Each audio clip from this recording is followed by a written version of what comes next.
चाणक्य नीति 5वां अध्याय। चाणक्य नीति का 5वां अध्याय हिंदी में। सामग्री की तालिका। चाणक्य नीति का 5वां अध्याय हिंदी में। आचार्य कौटिल्य ने चाणक्य नीति के 5वें अध्याय में निम्नलिखित श्लोक का वर्णन किया है। यहाँ आपको अंग्रेजी अर्थ के साथ साथ उनके संस्कृत श्लोक और हिंदी अर्थ भी बताए गए हैं, ताकि आपको भाषा के आधार पर पढ़ने में कोई परेशानी न हो। चाणक्य नीति का 5वां अध्याय हिंदी में। चाणक्य नीति 5वां अध्याय। चाणक्य नीति का 5वां अध्याय हिंदी में। गुरु गणिर्द्वि जातिना वर्ण ब्राह्मणो गुरु पतिरेव गुरु स्त्रीना सर्वस्याभयक्तो गुरु। एक अर्थ, ब्राह्मणों को अग्नि की पूजा करनी चाहिए, अन्य लोगों को ब्राह्मणों की पूजा करनी चाहिए, पत्नी को अपने पति की पूजा करनी चाहिए और दोपहर के भोजन के लिए आने वाले सभी लोगों को उसकी पूजा करनी चाहिए। अर्थ, ब्राह्मणों को अग्नि की पूजा करनी चाहिए, दूसरों को ब्राह्मण की पूजा करनी चाहिए, पत्नी को अपने पति की पूजा करनी चाहिए और दोपहर के भोजन के लिए आने वाले सभी मेहमानों को भी उसकी पूजा करनी चाहिए। यथा चतुर्भिः कनकम परीक्षिते निघर्षण छेदन पतादन एवं चतुर्भिः पुरुष परीक्षिते त्यागन शीलेन गुणेन कर्मणा। दो अर्थ, सोने की परख रगड़ने, काटने, गर्म करने और पीटने से होती है। उसी प्रकार एक व्यक्ति की परख इस बात से होती है कि वह कितना त्याग करता है, उसका आचरण कैसा है, उसमें क्या गुण है और वह कैसा व्यवहार करता है। अर्थ, जैसे सोने की परख 4 प्रकार से की जाती है, घिसकर, काटकर, गर्म करके और पीटकर, उसी प्रकार मनुष्य की परख इन 4 चीजों से की जानी चाहिए: उसका त्याग, उसका आचरण, उसके गुण और उसके कर्म। तावत् भयेन भयव्यम यावत् भयम न गतम आगतम तु भयम वीक्ष्यम पृहत्व्यम शंकया। 3 अर्थ, अगर मुसीबत आपके पास न आए तो सावधान हो जाए, लेकिन अगर मुसीबत आए तो किसी तरह उससे छुटकारा पाए। अर्थ, किसी चीज का डर तब तक हो सकता है जब तक वह आप पर हावी न हो भी हो, लेकिन एक बार जब वह आप पर आ जाए तो बिना किसी हिचकिचाहट के उससे छुटकारा पाने की कोशिश करें। एकोदर्शमुद्भूत एक नक्षत्र जातका न भवंती समशील यथा बद्रीकंटका। 4 अर्थ, एक ही गर्भ से जन्मे या एक ही नक्षत्र में जन्म लेने वाले बहुत से लोग एक साथ नहीं रहते। उसी प्रकार बेर के पेड़ के सभी जामुन एक जैसे नहीं होते।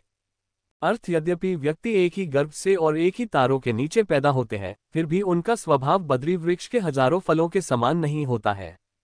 निस्पृहो नाधिकारी स्यान कामो मंडन प्रिय नाविदग्ध प्रियम ब्रूयात प्रवक्ता वक्ता न वांचिका। 5 अर्थ, जिस व्यक्ति के हाथ साफ होते हैं वह दफ्तर में काम नहीं करना चाहता। जिसने अपनी इच्छाओं का अंत कर दिया है उसके शरीर की शोभा नहीं बढ़ती। आधा पढ़ा लिखा व्यक्ति मीठे बोल नहीं बोल पाता। जो सीधी बात करता है वह धोखा नहीं दे सकता। अर्थ, जिसके हाथ साफ हो उसे पद पर रहना अच्छा नहीं लगता। जो कुछ भी नहीं चाहता वह शारीरिक सजावट की परवाह नहीं करता। जो आंशिक रूप से शिक्षित है वह सहमति से नहीं बोल सकता, और जो स्पष्ट बोलता है वह धोखा देने वाला नहीं हो सकता। मुरुकाना पंडिता दृश्य अधान महधन वारांगना कुलस्त्रीना सुभागाना च दुर्भागा। 6 अर्थ, मूर्ख लोग बुद्धिमान लोगों से ईर्ष्या करते हैं। गलत रास्ते पर चलने वाली स्त्री पवित्र स्त्री से ईर्ष्या करती है। एक कुरूप स्त्री एक सुंदर स्त्री से ईर्ष्या करती है। अर्थ, विद्वान लोग मूर्खों से ईर्ष्या करते हैं। गरीबों द्वारा अमीर आदमी, व्यभिचारियों द्वारा पवित्र स्त्रियां और कुरूपों से सुंदर स्त्रियां। अलस्योपक्ता विद्या प्रहस्त गतम धनम अल्पबीजम हतम क्षेत्रम हतम संयम नायकम। 7 अर्थ, खाली बैठने से अभ्यास नष्ट हो जाता है। अपनी देखभाल के लिए किसी और को देने से पैसे की बर्बादी होती है। जो किसान गलत ढंग से बोता है वह अपने बीज नष्ट कर देता है। यदि सेनापति न हो तो सेना नष्ट हो जाती है। अर्थ, अकर्मण्य प्रयोग से पढ़ाई बर्बाद हो जाती है। दूसरों को सौंपने पर पैसा खो जाता है। जो किसान थोड़ा बीज बोता है वह नष्ट हो जाता है, और सेनापति के अभाव में सेना नष्ट हो जाती है। अभ्यासाध्यार्यते विद्या कुलम शीलेन धार्यते गुणेन गयते त्वर्य कोपो नेत्रेण गम्यते। अर्थ, अर्जित ज्ञान अभ्यास से सुरक्षित रहता है। अच्छे आचरण से घर की इज्जत सुरक्षित रहती है। एक सम्मानित व्यक्ति अच्छे गुणों से सम्मान पाता है। किसी भी व्यक्ति का गुस्सा उसकी आंखों में दिखाई देता है। अर्थ, अभ्यास करने से सीख बनी रहती है। अच्छे व्यवहार से पारिवारिक प्रतिष्ठा बनी रहती है। एक सम्मानित व्यक्ति की पहचान उसके उत्कृष्ट गुणों से होती है और आंखों में गुस्सा दिखता है। विच्चेन रक्षते धर्मो विद्या योगेन रक्षते मृदुना रक्षते भूप शस्त्रिय रक्षते गृहम। 9 अर्थ, धन से धर्म की रक्षा होती है। कठिन प्रयास से ही ज्ञान सुरक्षित रहता है। राजा से सुरक्षा उसकी आज्ञा पालन में निहित है। घर की रक्षा एक कुशल गृहिणी करती है। अर्थ, धन से धर्म की रक्षा होती है। परिश्रमी अभ्यास से ज्ञान, मेल मिलाप के शब्दों से राजा और एक कर्तव्यपरायण गृहिणी द्वारा एक घर।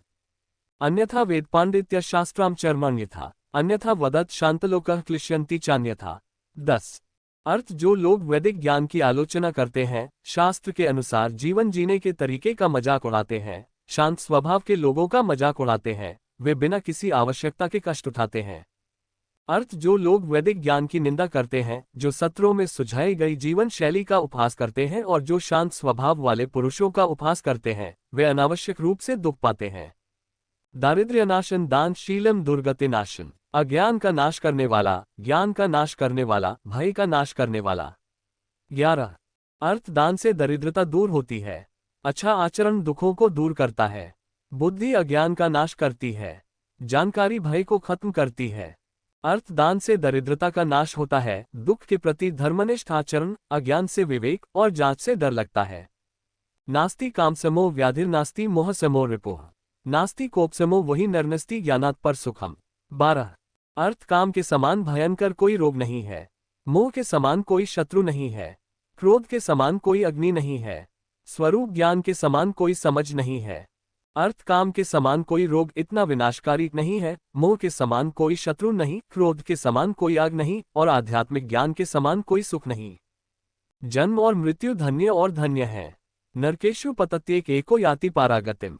13 अर्थ व्यक्ति अकेला पैदा होता है, अकेले मर जाता है, वह अकेले ही अपने कर्मों का शुभ तथा अशुभ फल भोगता है।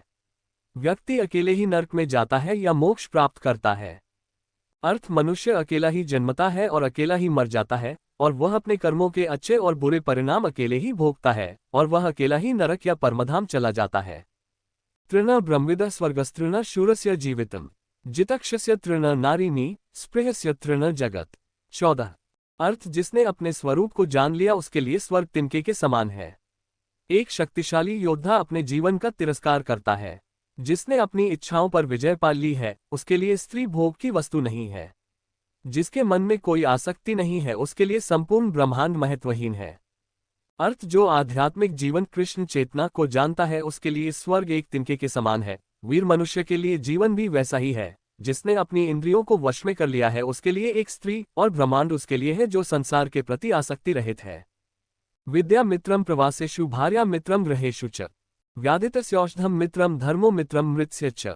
15 अर्थ जब आप यात्रा पर जाते हैं तो विद्या आपकी मित्र होती है, घर में पत्नी मित्र होती है, जब आप बीमार हो तो दवा आपकी मित्र होती है, मृत्यु के बाद अर्जित पुण्य ही एकमात्र मित्र है। अर्थ सीखना यात्रा में मित्र है, घर में एक पत्नी, बीमारी में दवा और मृत्यु के बाद धार्मिक योग्यता ही एकमात्र मित्र है।